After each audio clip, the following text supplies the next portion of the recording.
He gives us his all: speed, endurance, power.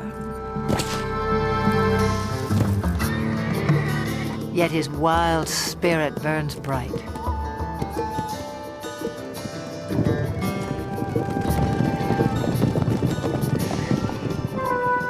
Spark of ancient myth, pride of king and conqueror. He was the backbone of civilization. History was forged to the beat of his hooves. Even now, he still lays claim to the heart, with all the bold beauty that is the horse.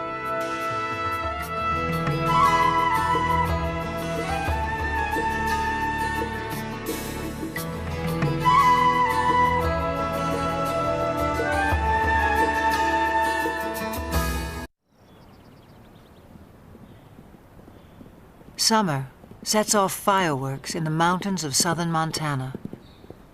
Spurred by heat and hunger, wild horses converge on the cool green heights, and sparks begin to fly.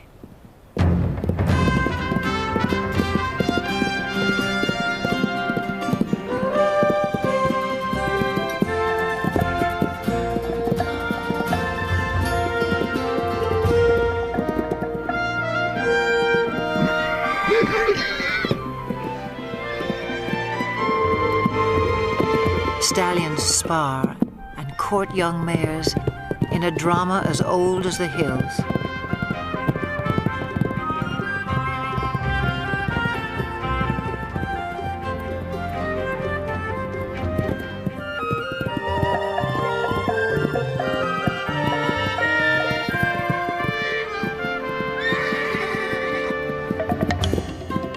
The Mustang has become a symbol of the American West. But some say he's a newcomer to these parts, even a trespasser. The truth is tangled in the long and winding history of his kind. It began some 60 million years ago in the forests of North America. Living on leaves, a creature the size of a fox walks the underbrush on padded toes. In time, forests give way to grassy plains. Legs grow long and toes become nimble hooves in a body built for speed. About 1 million years ago, the first true horses spread across land bridges to Asia and Europe.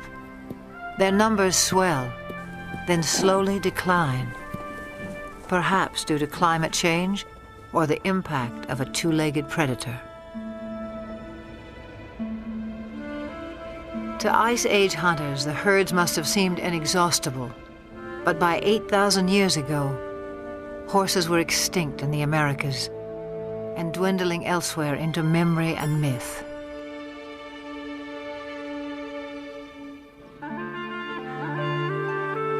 Then somewhere on the steppes of Eurasia, at least 4,000 years ago, the horse inspired someone as more than just a meal. It may have begun as a shaman's ritual or a reckless teenage prank. But some brave soul took a quantum leap and changed the world forever.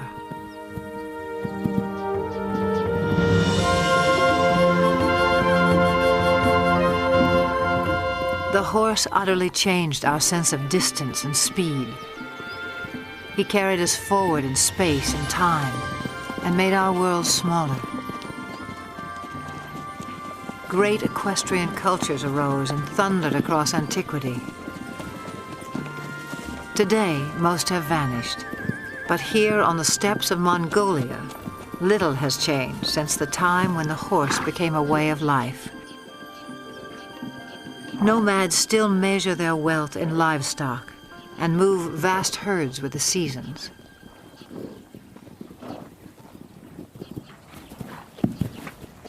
Small but hardy, Mongolian horses endure a harsh climate and grow a thick winter coat. When pasture is meager, they can survive on very little.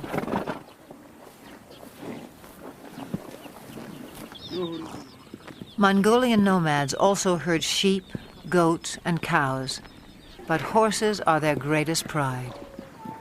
Revered, they are largely reserved for riding, and one other important role. Mongolia's national drink, called arak, is fermented mare's milk. Life in the saddle begins early, in keeping with a local proverb. A Mongolian without a horse is like a bird without wings.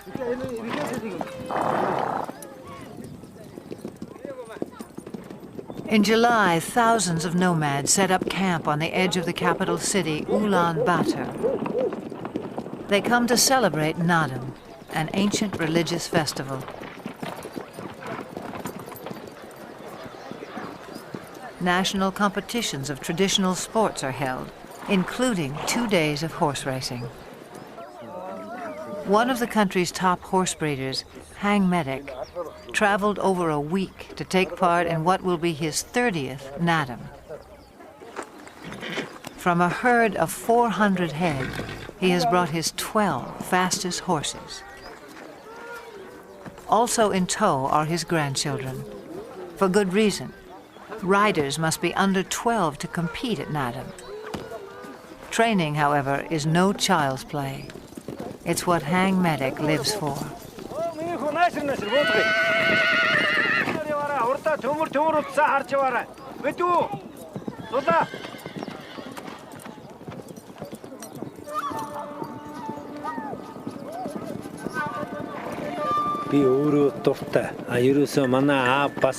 Horse training is a passion.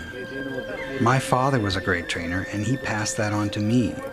It's the same for most Mongolian people. We compete at Naadam to see who has the best horse, and because we're so proud of our horses. A fine racehorse is a symbol of good luck and happiness.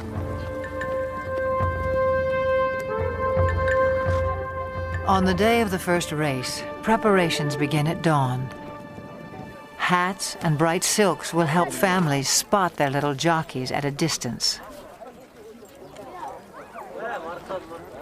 The distinguishing mark of a racehorse is a leather tail wrap, always wound clockwise. Forelocks are also bound. Hang Medic enhances the look with a charm bearing Mongolia's national emblem. He has high hopes for this young stallion. With an offering of mare's milk, Hang Medic's wife invokes the sacred powers of nature to bless horses and riders. A circle of incense purifies. A drop of arak protects from harm.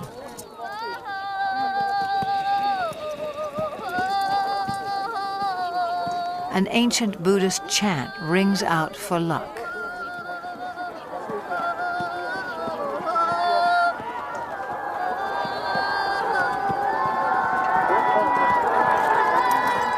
Some 500 riders will compete in the first race. Parents on horseback swell their ranks. By tradition, they circle clockwise at a staging area near the finish line.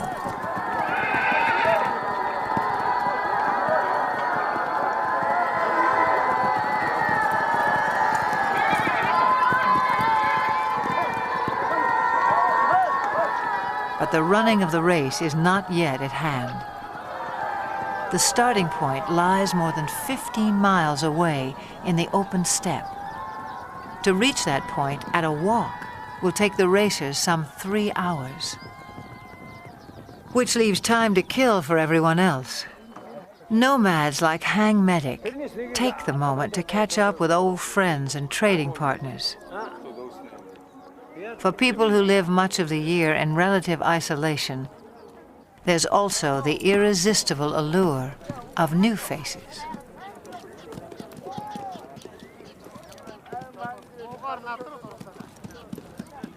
For now, small talk belies the drama that's erupting miles away. As 500 horses reach the starting point, and the race begins.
Long before they can see the racers, spectators crowd the finish line.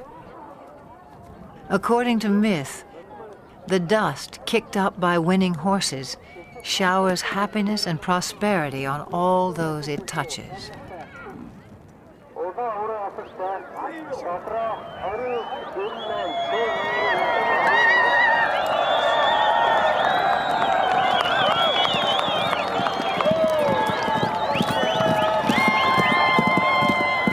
Frontrunners have been galloping for nearly 30 minutes. By Western standards, this might qualify as an extreme sport. But these are the descendants of Genghis Khan, who forged the largest land empire ever known on horseback.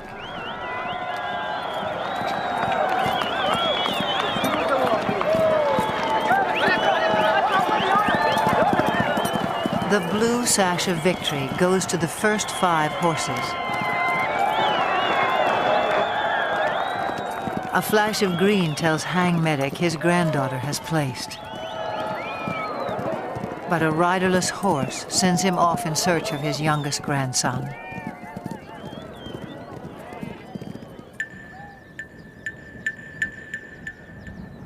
After an initial flurry, racers trickle in for another hour.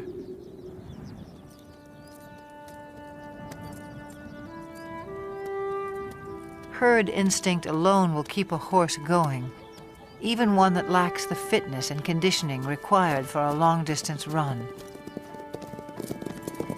For some, the strain is too much.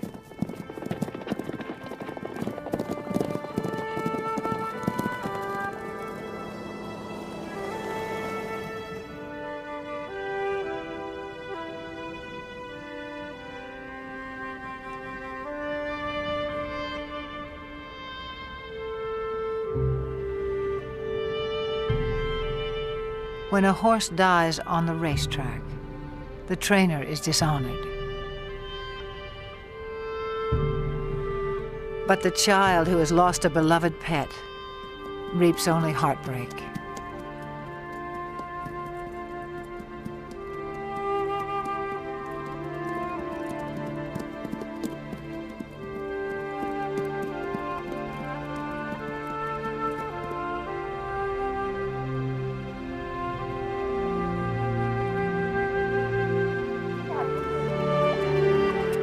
A fall near the starting point dashed the hopes of Hang Medic's grandson. His horse is safe, his bruises minor, but his 6-year-old pride will sting until the races are over.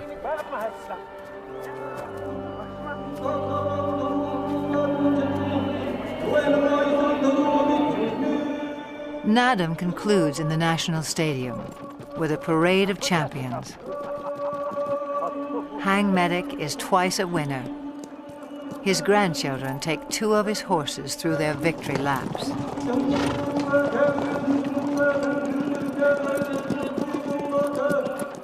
A herald sings the praises of the winning horses.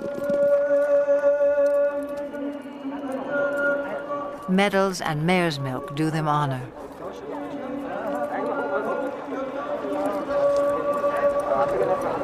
But for each little rider, the highlight is a kiss from the president of Mongolia.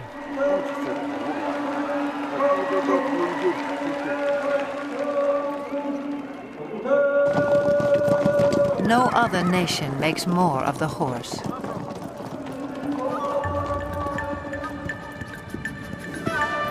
Fiery steed, faithful servant. He is all good things to the Mongolian people. In return, they may succeed in saving the last truly wild horse on Earth. Before the rise of civilization, his kind ranged throughout Asia and Europe. Alert and aggressive, they were elusive prey with their camouflage of tawny coat, their upright two-toned mane. These horses were already rare in 1878, when Russian explorer Nikolai Przewalski returned from Mongolia. He carried a skull and hide that would prompt the announcement of a new species.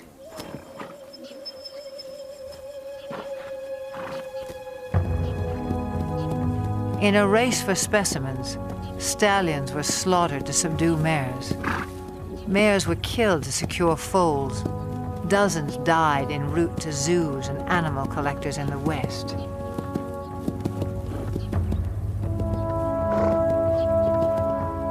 Przewalski's horses were last sighted in the wild in the 1960s. A decade later, fewer than 300 survived, in captivity only. This endangered species was declared extinct in the wild.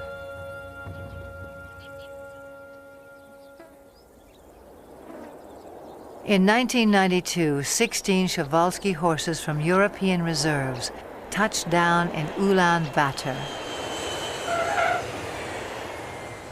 Their journey was the crowning achievement of Dutch conservationists and Mongolian authorities. Transports were blessed with mare's milk as the horses arrived at a nature reserve established in their honor. The homecoming delighted local people. Their name for the horses is Taki. The word also means spirit.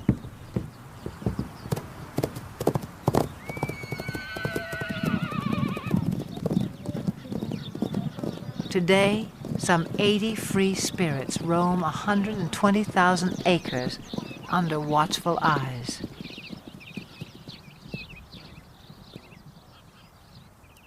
Park rangers closely track the animal's health and behavior. Breeding success is high. 2 generations have been born in the reserve. To increase the gene pool, horses are still brought in from the West. But prospects for a self-sustaining population are promising. Mongolia's preservation of the Taki seems a fitting tribute to an animal who has given us so much.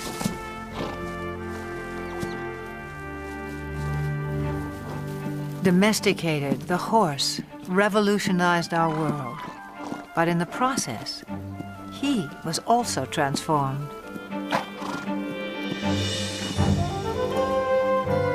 The legendary Arab is just one of more than 150 breeds, some honed for work, some for sport, others for sheer show.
The Spanish horse boasts one of the oldest pedigrees. His speed and stamina were praised by the Romans. The famous Spanish riding school in Vienna was founded in his name. A dancer's grace made him a favorite of monarchs and earned him the title Royal Horse of Europe.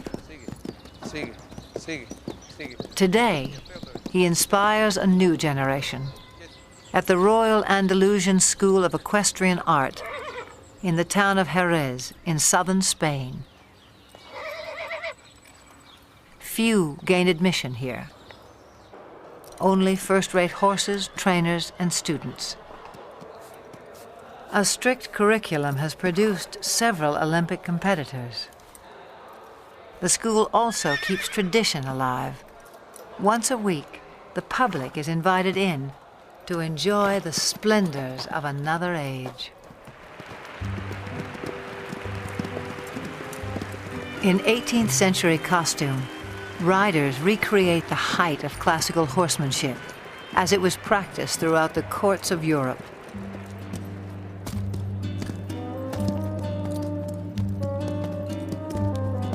Most spectacular are the airs above the ground.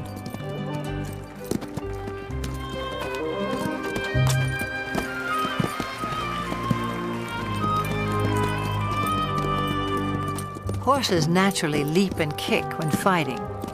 Centuries ago, cavalry mounts were trained to perform these moves in battle.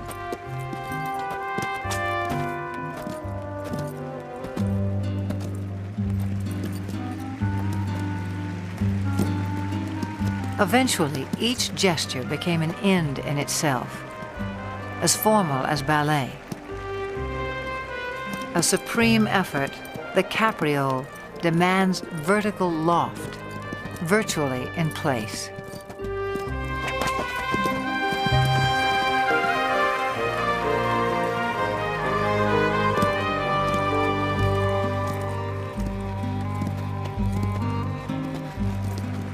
Few can perform this exacting dance with the power and precision of the Spanish horse. The purity of the breed is proudly protected in Spain, yet his bloodlines extend far and wide. For this was the horse who once conquered a new world. Some 500 years ago, Spanish explorers rode upon the shores of the Americas. Some native people mistook man and mount for a single fearsome creature. But soon they would make the horse their own.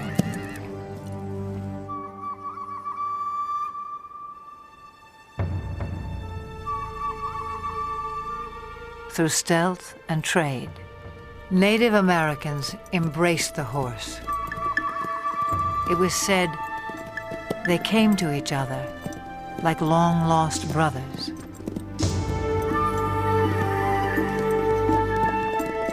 Some called him Sky Dog. He opened vast horizons in this life and haunted their visions of the afterlife. But this cult of the horse would not last. By the 19th century, Native Americans had been robbed of land and livelihood. Their beloved sky dogs were shot or simply set loose. Scores of Indian ponies joined strays and runaways, already thriving in the wilderness. By 1900, over 1 million horses roamed the American West. But not for long. To make way for cattle and sheep, public lands were cleared of animals considered worthless pests. They were slaughtered by the thousands for pet food, fertilizer, and mere sport. In the 1950s, public outcry denounced the abuses. Still, numbers had dropped below 20,000 by 1971, when a federal law was finally passed to protect the wild horse. as a living symbol of the pioneer spirit of the West.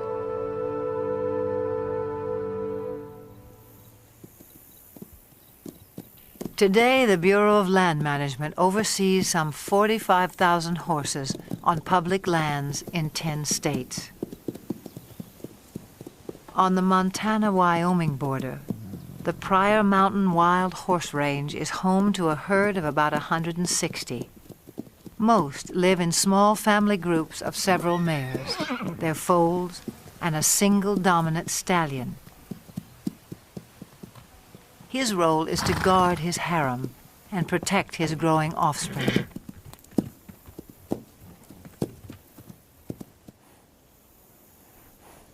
This stallion, known as Raven, is one of the most dominant on the range. A heap of fresh droppings called a stud pile alerts him that potential rivals may be in the vicinity.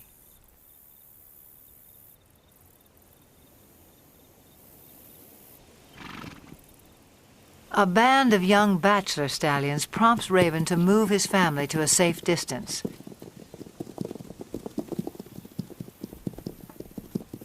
Then he advances on the intruders, and confrontation becomes inevitable.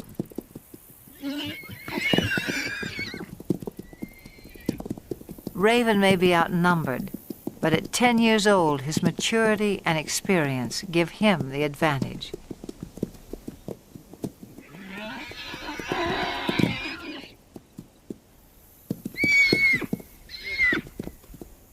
As he enters the fray, his band stays put on the sidelines.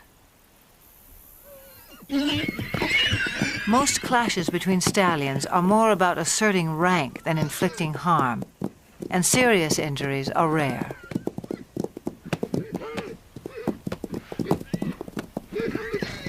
In the end, the bachelors move on unscathed but chastened, and Raven returns to his mares.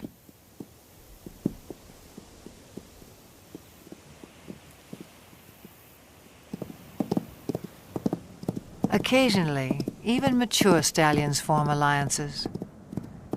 A stud named Starman acts as a subordinate or lieutenant stallion to Flash, who has a mare and foal of his own. Flash tolerates Starman's presence, but allows him no access to his lone mare. In summer, a waterhole fed by melting snowbanks attracts this small band.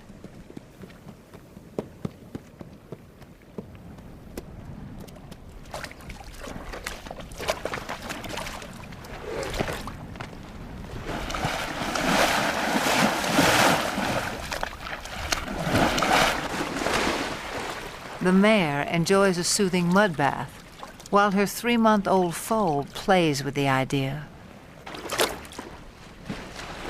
But for now, the water holds no appeal for Flash's lieutenant stallion. Starman picks up the scent of another mare and sets off in hot pursuit. The mare's yearling son tries to intercept Starman, but fails to impress such a mature stallion.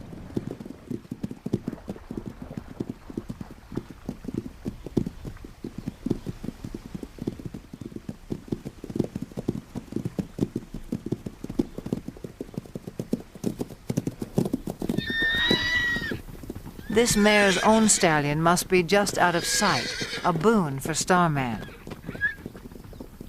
Still, she rejects his advances.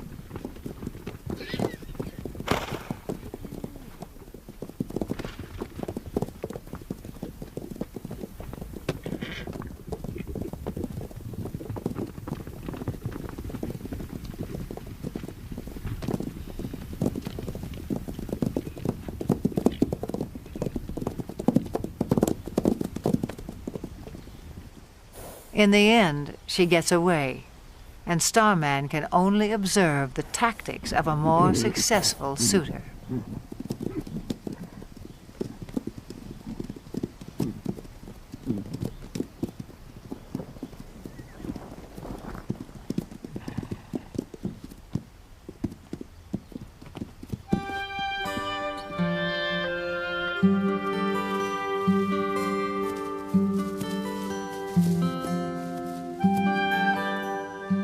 times, the Pryor Mountains seem heaven on earth for horses.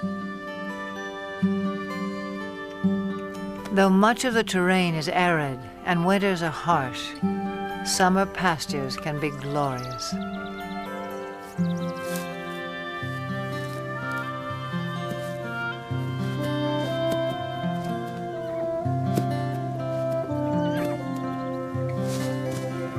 The horses have few predators to fear. Most were eliminated by ranching and land development. With high fertility rates, the horses' numbers can increase by 10, even 20% a year. And that means trouble in paradise.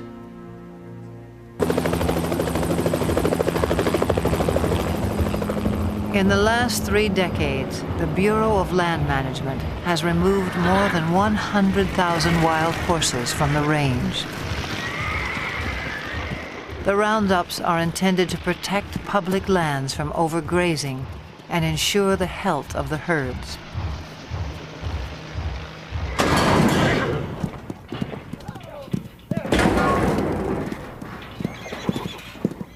Excess animals are placed in adoption programs, but supply far exceeds public demand. Horses deemed unadoptable live out their days in holding pens. Even now, the fate of America's wild horses remains an open-ended question.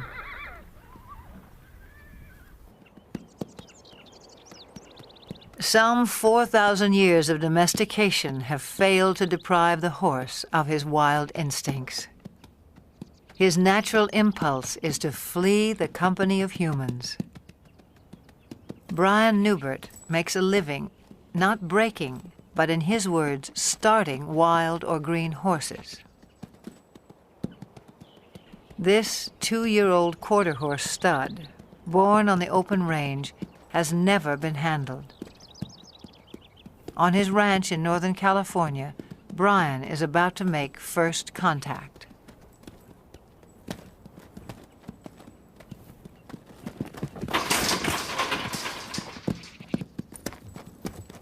Brian will chase the horse until he turns to face his pursuer. The goal is capture the animal's attention and keep it. I'll ask again. Good. Now let's see if he leaves with his hindquarters or if he leaves with the whole horse. See, here's the first little part is going to happen here in just a second, I think.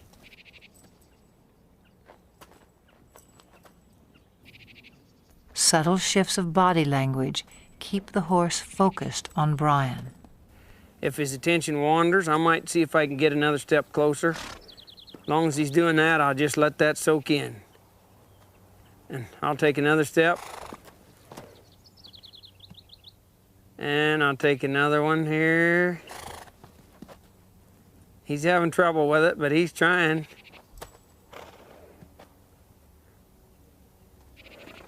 He's gonna have to leave here pretty soon. And I'll try to direct him back. There, he adjusted in the rear quarters. That's what I'm gonna need here.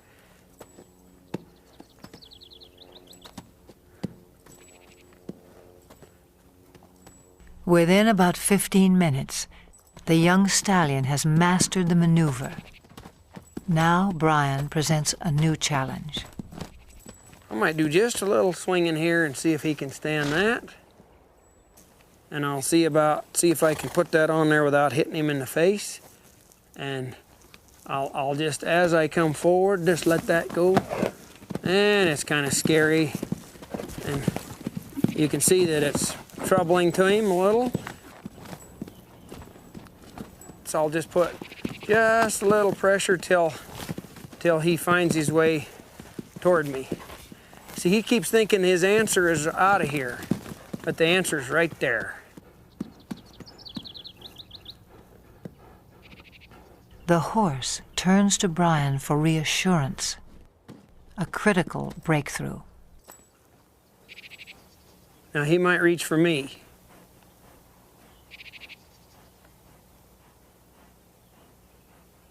Let's see if... He come in here, I'll see if I can get another half a step without scaring him. See how he's reaching for me? Now here's a spot where you want to watch their ears, because some of them they'll take a run at you.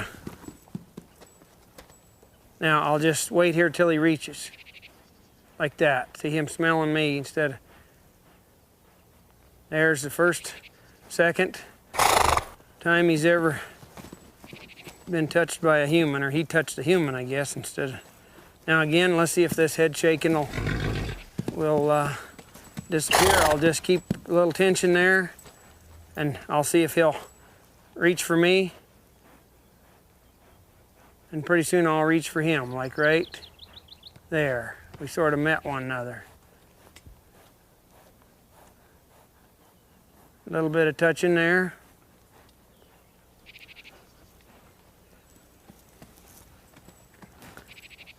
A little bit more here.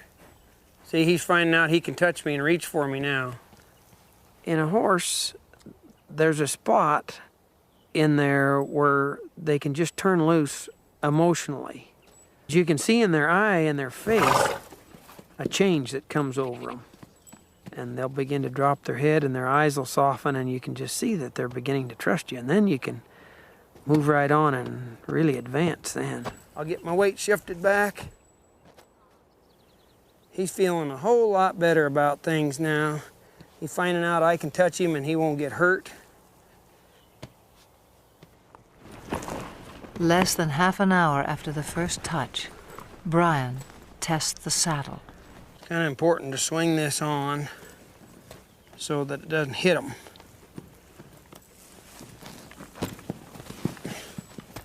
So this grab will gradually just lays right over on their back like that. I don't mind seeing one buck with the saddle, because being a prey animal, that's his responsibility to not let anything stay up there. That's where the predator has the best advantage. If he can get above and stay with them, then he can have himself a meal. Pretty dreamy now, but we'll see what he's like when he feels that saddle on there. I'd rather he test the saddle out before I get on than after I get up there. Now I'm gonna move him off, but ever so softly, if I can. I'm not trying to make him buck.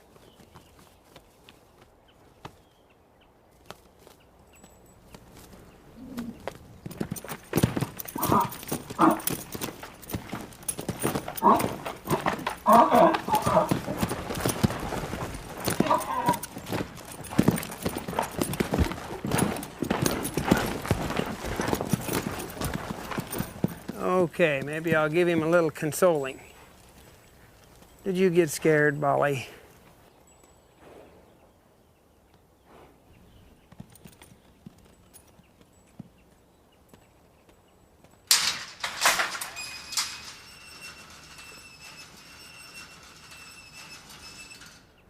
It's been less than 2 hours since Brian began work, a fairly routine first session. He'll leave the saddle in place for a few more hours, then give the young stallion a well-earned rest until morning.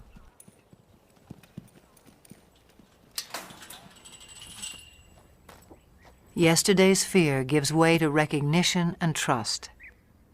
Today will be another turning point.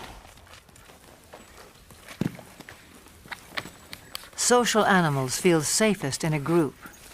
As a comfort to the young stallion, Brian has corralled several other horses.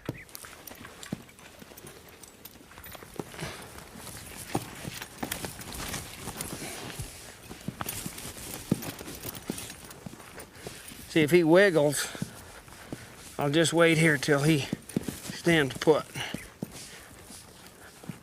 Pet him over here as if it was my leg, and maybe get myself kind of set here before he gets untracked. I might let him go right out that way.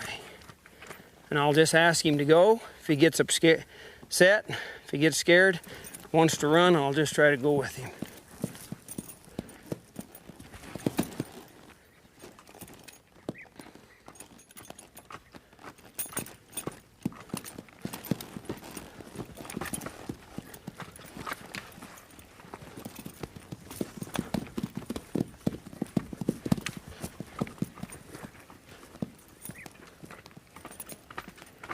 People ask me about this new way of working with horses. As far as I know, it's been around as long as there's been horses and man interacting with one another. I don't know how the first man could ever got on a horse for the first time without having something working for him.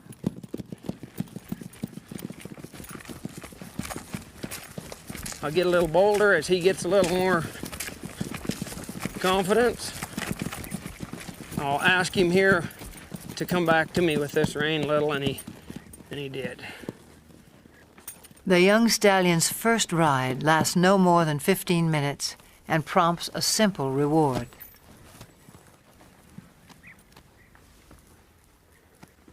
Hey, kid. This just kind of soothes them sometimes. Give them a little hugging. This is a place where a lot of them just can't stand you have you that close. And if you can show them that it's okay to be this close, why, it's a real relaxing, soothing kind of thing for them. They really have to trust you.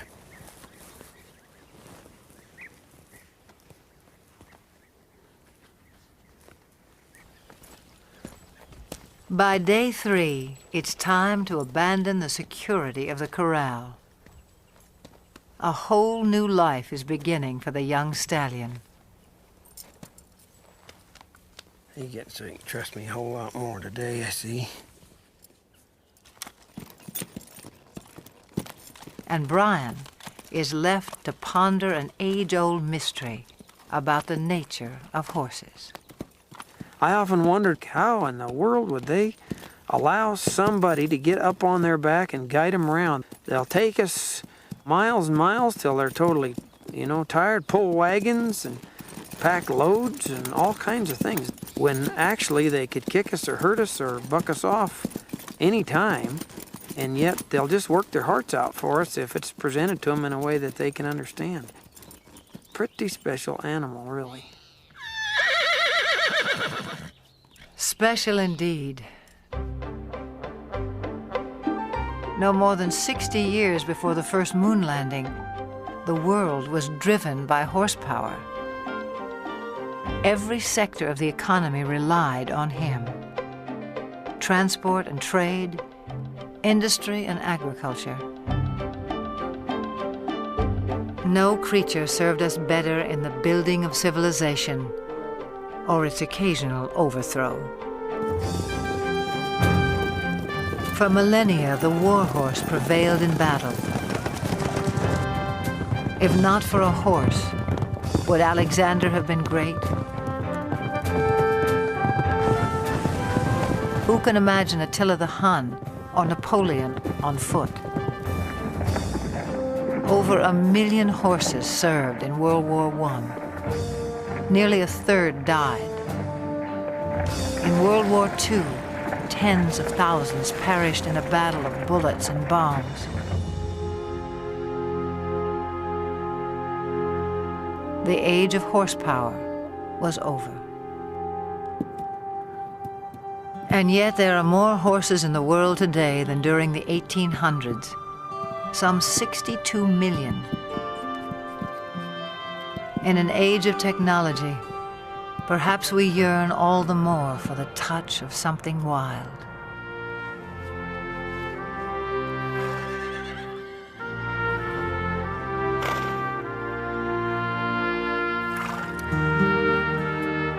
The horse is no longer changing our world, but he can still change lives, one at a time. In central Georgia, Carol Woolley has loved horses since she was a child. In 1995, a friend told her about an old school horse who had seen better days as a fox hunter and jumper. His name was Carousel, and he needed a home. Carousel was in his mid to late 20s, a little lame, about 100 pounds overweight. He was a little sway back, just a good, quiet lesson pony. You like a goodie? Carol took good care of him. Local children rode him. Soon, Carousel was a favorite. In 1996, 2 weeks after the Summer Olympic Games, the Paralympics came to Atlanta. Some 3,500 athletes attended. For the first time, equestrian events were included. 16 nations sent teams. It was up to event organizers to provide horses for 62 athletes with a wide range of disabilities.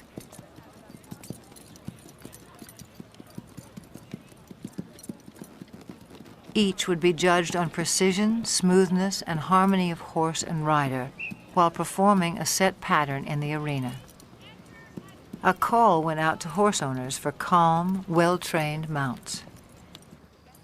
Carol Woolley volunteered 2 of her younger horses, but games officials were desperate for more. She thought twice, then sent for old Carousel as well. After a checkup, he was quickly put to the test. Later in the day, they called him for Denmark, and I met Britta Anderson, who's a very small woman in a wheelchair, and I thought to myself, there's no way she's going to ride this pony. She spoke English quite well, and I asked her, have you ever fallen off a horse? And she smiled and looked at me and says, many times. Far from falling, on the day of competition, Britta and Carousel took Carol by surprise. Anderson of Denmark. Anderson. Britta and Carousel made a connection. He knew exactly what she wanted, and she knew how to get the most out of him. And he loved her. I'm still not sure how she did it, but they were just a perfect match.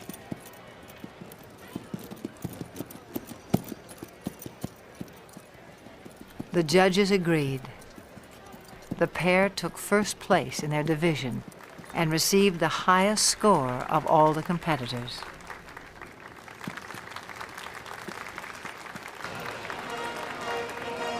From Denmark, Britta Anderson, riding Midland's Carousel, owned by Carol Woolley.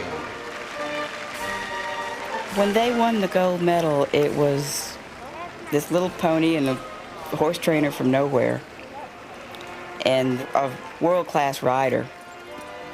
And the thought that they actually won that gold and they earned it, it was probably one of the high points of my life.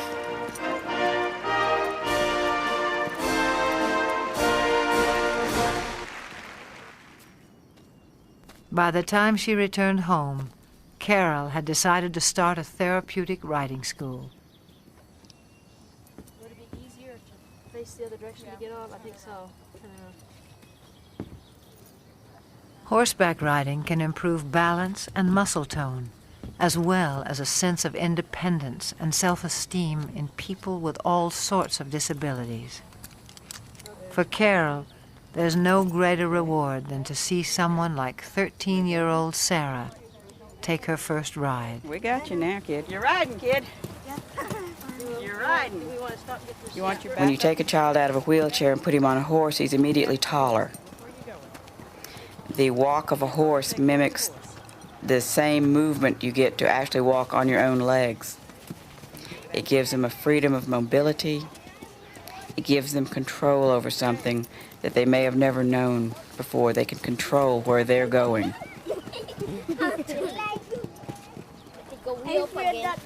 Carol runs the school on grants, donations, and volunteers.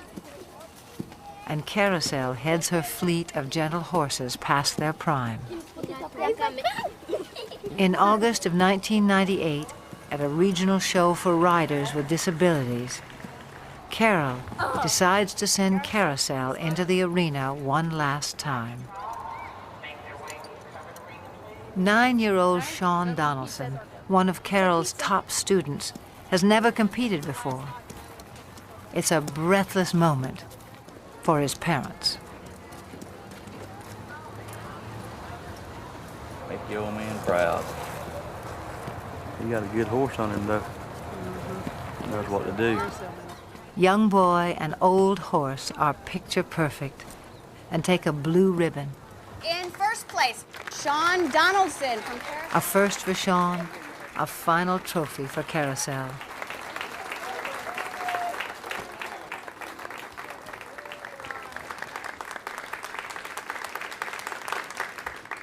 The competition concludes with a ceremony. As a symbol of retirement, Carol removes the saddle from a little horse of unknown breeding who has meant so much to so many.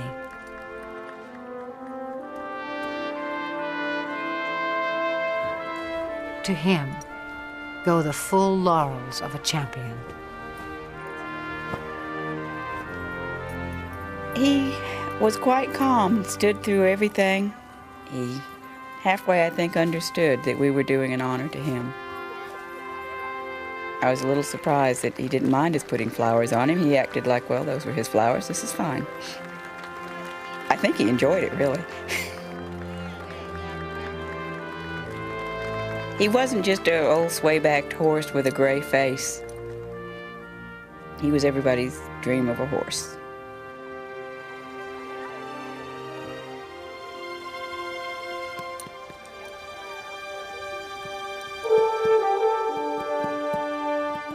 He's served everyone that's ever owned him, every place he's been.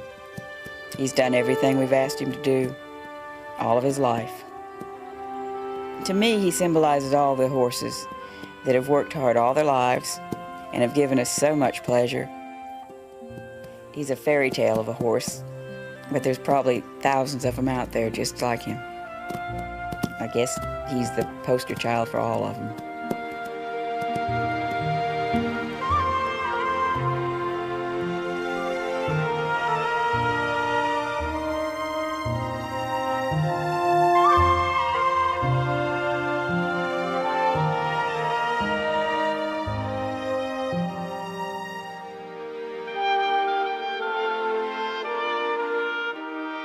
For all they have done for us, for all that they are, may they always have green pastures, each and every one.